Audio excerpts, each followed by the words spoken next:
جب وہ فیصل کے گھر پہنچے تو انہوں نے اپنی چائے پی اور خزانے کو کھولنا شروع کیا۔ انہوں نے پرانے کمبلوں اور کپڑوں کی تہوں کو احتیاط سے ہٹایا اور ایک لکڑی کا صندوق سامنے آیا۔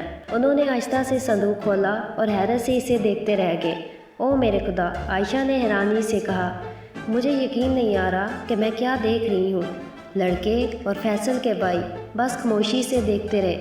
صندوق کے اندر ہر رنگ کے قیمتی زیورات تھے جن کا آپ تصور بھی نہیں کر سکتے۔ وہاں ہیرے، یاقوت، نیلم اور زمرد تھے، ہر شکل اور سائز میں۔ ان کے درمیان کئی سونے کے سکے اور موتیوں کی مالیں بھی نظر آ رہی تھیں۔ ہم امیر ہو گئے، لڑکوں نے چیخ کر کہا۔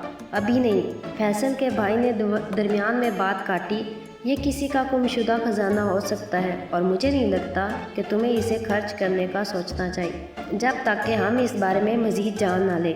ویسے بھی عائشہ نے اسے ڈھونڈا ہے، میں سب کے ساتھ بانٹوں گی۔ عائشہ خوشی سے بولی۔ یہ بہت اچھا ہے عائشہ، فیصل کے بھائی نے جواب دیا، لیکن صحیح طریقہ یہ ہے کہ ہم حکام سے رابطہ کریں۔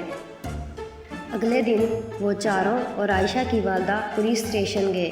انہوں نے وہاں جا کر بتایا کہ کیا ہوا تھا۔ پولیس کو خزانے دے دیا تاکہ وہ اپنی تحقیقات مکمل کر سکے، اور افسوس کے عالم میں پولیس اسٹیشن سے نکلے اور فیصل کے بھائی نے ان کے لیے 2 ہری آئس کریم کونز بھی خرید لی، لیکن پھر بھی ان کے چہروں پر مسکراہٹ نہ آئی۔ کئی ہفتے گزر گئے اور پولیس کی طرف سے کوئی خبر نہ آئی۔ پھر ایک شام فیصل کے والد نے بلال اور عائشہ اور ان کے والدین کو فون کیا۔ پولیس نے ابھی فون کیا ہے اور مجھے لگتا ہے کہ تمہیں فوراً یہاں آنا چاہیے، انہوں نے کہا۔ مجھے ڈر ہے کہ خزانے کے بارے میں کوئی بری خبر ہے۔ پولیس راستے میں ہے اور وہ یہاں پہنچ کر تمہیں سب کچھ بتائے گی۔ عائشہ اور بلال نے فیصل کے گھر جاتے ہوئے زیادہ بات نہیں کی۔ عائشہ نے سوچا کہ چونکہ یہ بری خبر ہے، اس کا مطلب ہے خزانہ کسی اور کا تھا، چاہے انہوں نے اسے شاید کھو دیا ہو۔ پھر جو پائے وہ اپنا سمجھے کا کیا ہوا؟ وہ بڑبڑائی۔ تم نے کیا کہا عائشہ؟ اس کی ماں نے پوچھا۔ او کچھ نہیں، عائشہ نے جواب دیا۔ پھر اس نے ایک لمبی اداس آہ بھری جو گاڑی کے اندر گونج اٹھی۔ جب وہ فیصل کے گھر پہنچے تو پولیس وہاں خزانے کے صندوق کے ساتھ موجود تھی۔ جیسے ہی عائشہ اندر داخل ہوئی، کپتان نے اپنا تعارف کروایا اور کہا، عائشہ یہ تمہارا ہے۔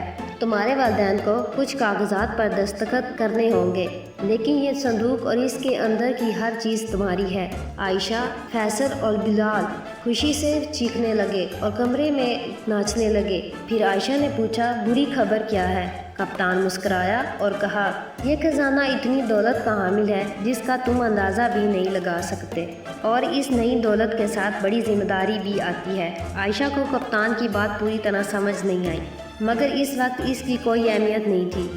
فیصل نے پوچھا، کیا تم بانٹو گی؟ بالکل، عائشہ نے کہا۔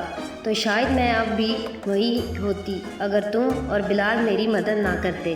چند دن بعد عائشہ نے سب کو اپنے گھر بلایا۔ میں نے فیصلہ کر لیا ہے، خزانہ فروخت ہونے کے بعد اس پیسے کا کیا کرنا ہے، اس نے کہا۔ فیصل کے ماں باپ کو میں 1/6 حصہ اپنے ماں باپ کو دوں گی، 1/6 حصہ فیصل کو، 1/6 حصہ بلال کو، اور 1/6 حصہ خود اپنے لیے، اور 1/6 حصہ فیصل نے فخر سے کہا۔ اب بھی 1/6 حصہ بچتا ہے۔ اسے ریاضی بہت پسند تھی اور وہ عائشہ کے اس بات پر پوری طرح نظر رکھے ہوئے تھا۔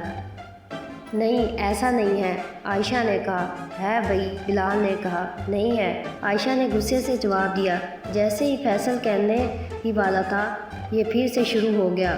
عائشہ بول پڑی، یہی وجہ ہے کہ کوئی اضافی 1/6 نہیں بچتا۔ میں اسے مقامی خیراتی ادارے کو دے رہی ہوں تاکہ وہ ان لوگوں کی مدد کر سکے جو کم خوش نصیب ہیں اور جنہیں ضرورت ہے۔ اس کے والدین نے کہا کہ یہ ایک ذمہ دارانہ فیصلہ ہے۔ انہیں عائشہ پر بہت فخر تھا اور انہیں یقین تھا کہ اب وہ سمجھ چکی ہے کہ چند دن پہلے کپتان نے اسے خزانہ سونپتے وقت کیا مطلب بتایا تھا۔